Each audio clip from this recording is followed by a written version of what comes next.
Hello, everybody. Good morning from the Rose Bowl. Here we have finally arrived. Game day is upon us. Welcome to Buckeye Huddle, youtube.com/Buckeye Huddle. I am Tony Gerdeman here with Kevin Noon. As you can see behind us, we are in the Rose Bowl. And boy, Kevin, if you can find a cloud for me, please point it out. It is a spectacular day here. Should be perfect weather for I'm the only person calling it the rematch of the year. What do you think about that? Yeah, I haven't heard that term used before, so I guess it must be true. You must be the one who coined the phrase. Mm-hmm. I call it the granddaddy of them all, which I've seen on some jackets. But it's going to be a tremendous game. Ohio State, Oregon, 5 p.m. Eastern time, and you're right about the closest thing to a cloud I saw was some skywriters writing some things up above the Rose Bowl parade route. We got bussed in the only way to travel with police escort from our media hotel. Driving past, once we got into the surrounding area here, plenty of Ohio State fans and Oregon fans already here. And as we're talking right now, we are 4+ hours. No, I'm bad at math. Plenty plus hours before kickoff, and there's already a good number of people outside, ready for what promises to be an opportunity for somebody to right some wrongs. And when I think about righting wrongs in this game, the focus for me goes to Denzel Burke and Will Howard. And Kevin, for you, if one of those guys could have the opposite, basically, of what they had happen to them in the previous game, who would you take? I'm going to say Will Howard just because I think he can affect more. I don't think Will Howard had some mistakes, but he also did a lot of things well in that game. I think Denzel Burke's game against Oregon was just pretty un-Denzel Burke-like, but at the end of the day, I think that what Will Howard is able to do, if Will Howard is able to be more secure with the ball, if he's able to sit there and not have that that mental moment of where something doesn't happen, I like Ohio State's chances because let's face it, Will Howard is going to touch the ball every single offensive snap. Ohio State doesn't run the Wildcat, so he's going to touch the ball every snap.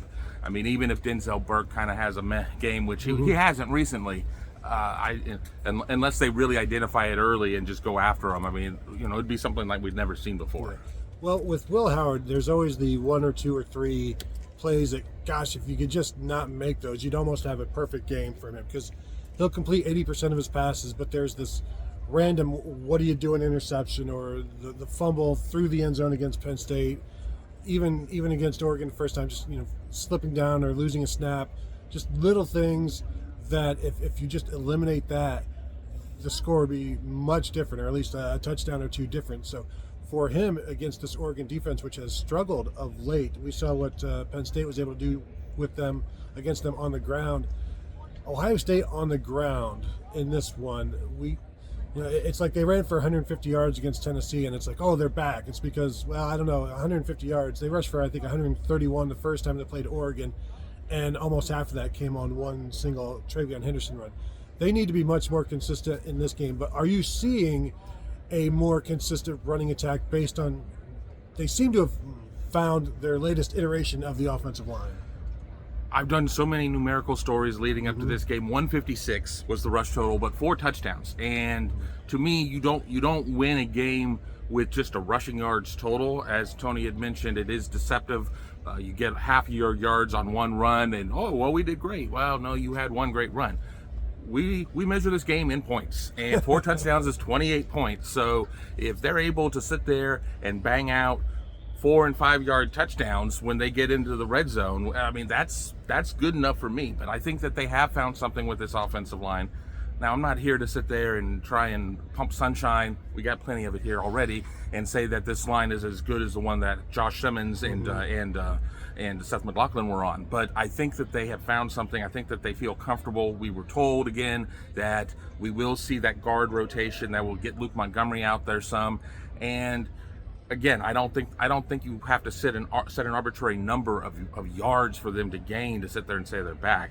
If you told me right now going in, they're going to rush for 4 touchdowns, I'm going to like Ohio State a lot. Yeah, finishing in the red zone is huge, and Ohio State was really, really good at that until about, 3 or 4 weeks, 2 or 3 games ago, where things started to bog down there. Now, if they can continue to finish in the end zone, in the red zone, you got to like their chances. Field goals in this game are almost going to be like a win for the defense. If you can, whatever it takes, if you're keeping your opponent out of the end zone in this one, then good job. But when you're talking about a rematch, you're also expecting lower scoring games. So then does it behoove coaches to be like, you know what, we need all the points that we can get whenever we can get them. So a field goal is a win. I'm of the mindset that with Ohio State's kicking game, do you want to find out whether it's good today or not? Like, do you want to just? I think when you have an opportunity, if it's 4th and 7 or less, and it's like maybe outside the 35-yard kick range, where it's like, you're just,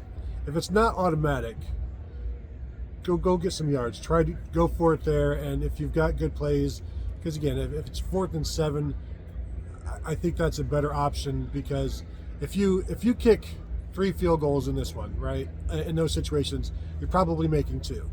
So if you go for 4th down in all of those instances, chances are you're probably going to score a touchdown in one of those 3 drives, which has already made you 1 point better. Right. So I think the special teams, the kicking game, the special teams are going to be huge, but relying on field goal kicking in this one, would you do it? I got a better idea. How about you don't get into 4th and 7? How about you stay ahead of schedule on first? Look at you, Mr. Perfect. You stay ahead of schedule on 1st and 2nd down. I think when we saw Ohio State bogged down, certainly in the last game of the regular season, it was because they just got 2 yards on their first 2 plays, and then you're at 3rd and 8, and then if you go incomplete there, you're at 4th and 8, and you're in a bad situation. But to your point, I think it's also dependent upon the situation. I think it's so important to get out to a quick start. Ohio State has to get out to a quick start. Will it be like Tennessee, 21-0? I'm skeptical that we're going to see that here in this game. But I think that if you get out, I think early you sit there and you maybe press a little bit harder and try and go for it on if you are in that 4th and 7 situation. If you're getting into the beginning of the second half and you're like, okay, this game is going to come down to 2 points, or like the last time around 1 point, maybe you do take the 3. So I think it's very situational. Yeah, and kicking a 56-yarder against Tennessee was completely situational. It was either that or a 40-yard Hail Mary, and it's like, well, you do what you do. For the Ohio State passing game in this one, I'm not a huge fan of the Oregon secondary.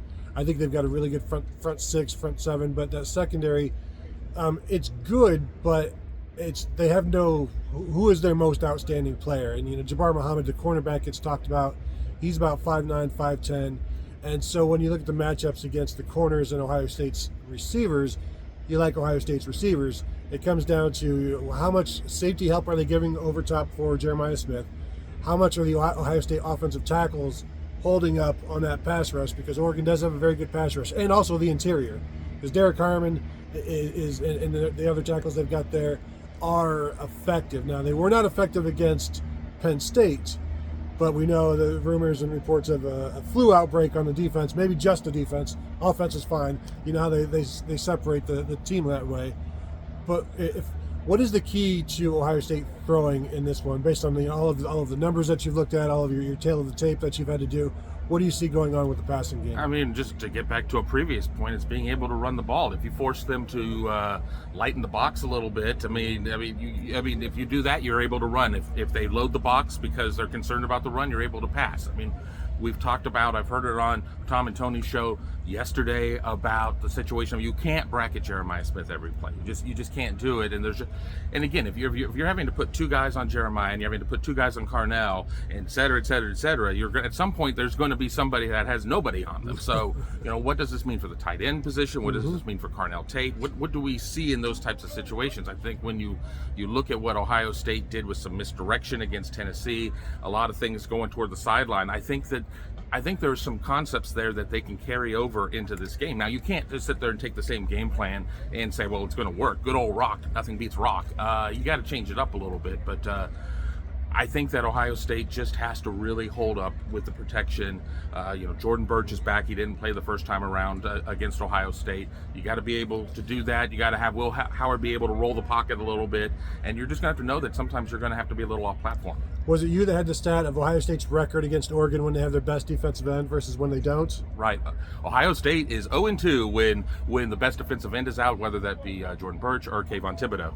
And then they were 8-0 when 9-0. 9-0 when Oregon does have their best. Can you name all 9 of those defensive ends from those other 9 Oregon games, knowing that some of them go back like 70 or 80 years. Scrooge McDuck. Scrooge the original, the OG, R.I.P. Scrooge McDuck.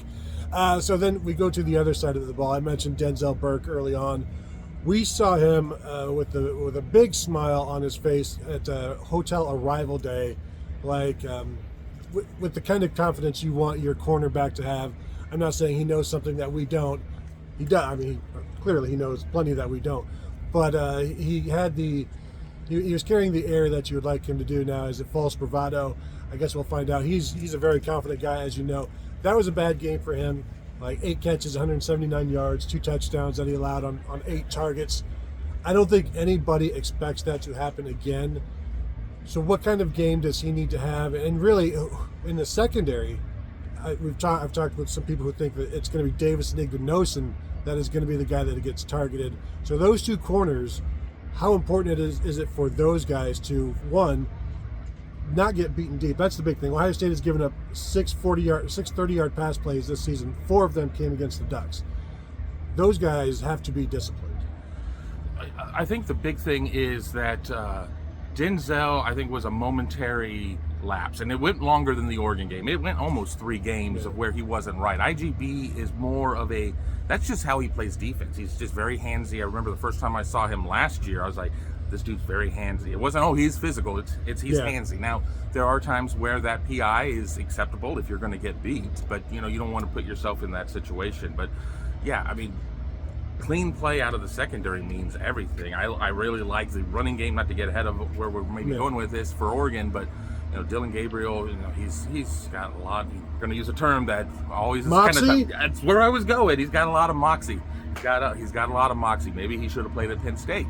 I don't know, but he's a gamer and he's going to make plays happen. So and then that definitely means in the throw game. So it's going to be really important for Burke, to have that first success, to get that good clean PBU, and then maybe IGB has some success because it's not Big Ten officials, it's an ACC crew. Well, and I think maybe the biggest problem last time between these 2 teams is that Dillon Gabriel had time to throw. They didn't get after him much in terms of blitzing, and the defensive ends were pretty shut down pretty effectively. Against, I'm writing about it now before the game, so I think against Tennessee, JT Tuimoloau and Jack Sawyer combined for 13 tackles, 4 tackles for loss, and 3.5 sacks. Against Oregon, they combined for 5 tackles and a tackle for loss. And I don't know that any of those tackles are I know that no tackle for loss against Dillon Gabriel. They need to disrupt him more. I heard Nick Saban talking about how if Ohio State does the same thing against Tennessee in this game, that they will get after Dillon Gabriel and they will affect him. They just didn't do it in the first game, and he threw for 349 yards, I think. This one, you've got to make him make plays. Don't allow him to make plays. You've got to make him make plays by getting him uncomfortable, creating some chaos, and their blitzing approach has been able to do that.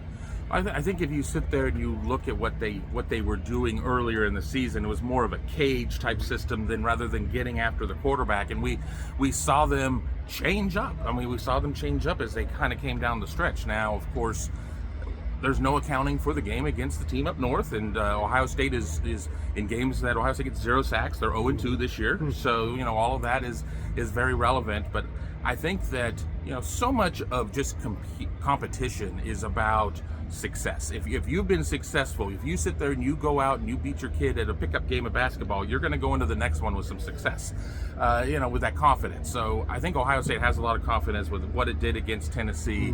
Oregon is better than Tennessee, but I think you can carry a lot of that over. And if they're able to get Gabriel on the ground a couple times, we sat there and going in my tail of the tape going into the first matchup, it's like if they can hit Gabriel a couple times, that's when he turns the ball over. And they weren't able to do that, so they've got to be able to do it, even at risk of maybe Gabriel getting out there and running around a little bit.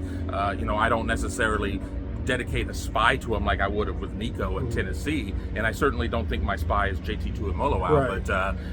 But it's very important. Well, so basically, Kevin, you're saying if you a sack equals a win in this game. That's bold. That would be 4 points. 4 points, certainly. The running game for Oregon, Jordan James, really, really good. Noah Whittington, really, really good. Dillon Gabriel is kind of the X factor in there, and that you have to respect his ability to run and pull it. We saw that with the 20-some yard touchdown run he had in the first game. He's crafty, he's quick. He's got some decent speed. He's hard to see, which is also a little bit of a pain. But this running game has been effective all season long. It was pretty good against Ohio State. Ohio State's run defense the entire defense has gotten better. So I'm not expecting huge numbers for Oregon on the ground. I think Ohio State's overall defense will be stout. I do think Dillon Gabriel is that X factor in terms of keeping it and just making life more difficult. And then if he does that successfully, now you've got to worry about that as well. So that opens it up for the other guys. Jordan James, Noah Whittington, both really hard runners, fast, good athletes, and fall forward and make you really tackle them. So how do you see the running game going for Oregon? Right, we didn't see a lot of Whittington because James had so much success, and they didn't play Whittington for one reason or another. I think he was banged up. Yeah, he might be a little dinged up in that game, but it's kind of a pick your poison situation. So many times you go into a game, it's like if we take away one of the two aspects, we're going to be able to affect a lot of things. I mean, they can run as well as they can throw in a lot of regards, but Ohio State does have a really stout run defense. I think Ohio State should be able to do a little bit of a better job this time in containment there.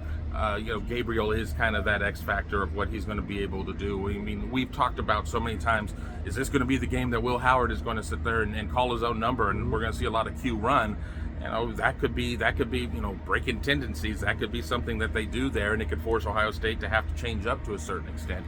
I just think that I think James is going to be able to get his yards between the 20s. It's just what you're going to be able to do with him in the red zone. And I think that if you get inside the 5, I think you're already defeated at that point. I mean, and we've seen this Ohio State team come up with some goal line stands before, but don't live on them. Jordan James is better than 90% of the running backs in the conference. Yeah.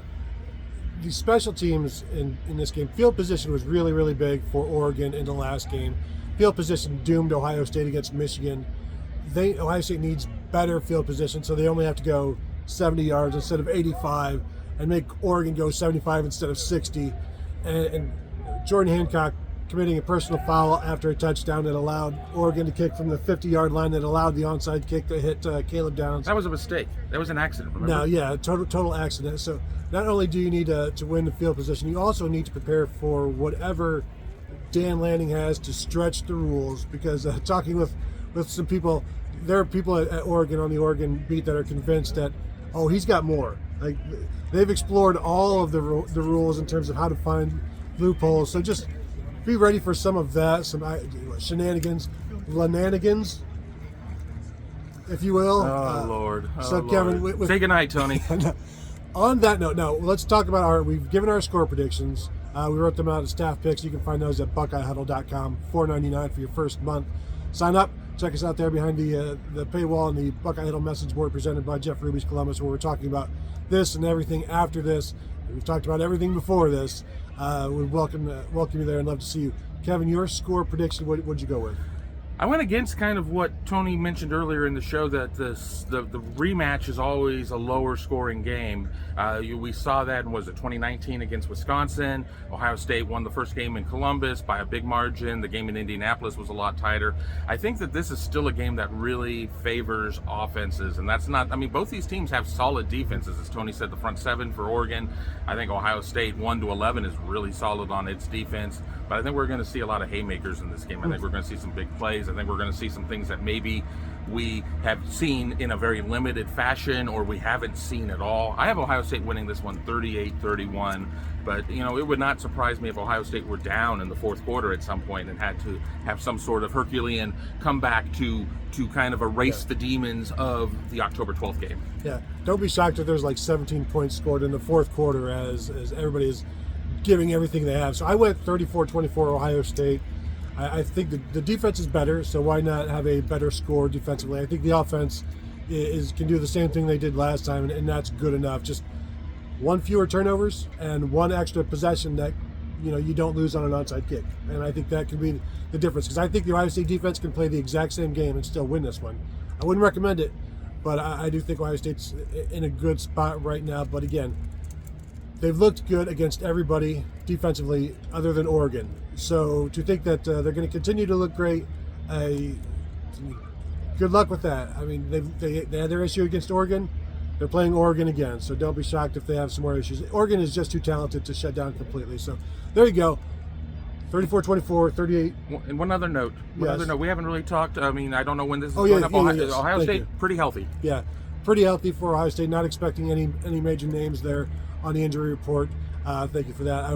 I'm mentally like, don't forget, and then I started wrapping up. So things looking good for the Buckeyes there. Nothing that we have heard. So thank you all for tuning in again. Find us at BuckeyeHuddle.com, and of course, hit the thumbs up on this one. If you have not yet subscribed to the channel, do so. YouTube.com/BuckeyeHuddle. Thank you all for tuning in, and we will talk to you guys later.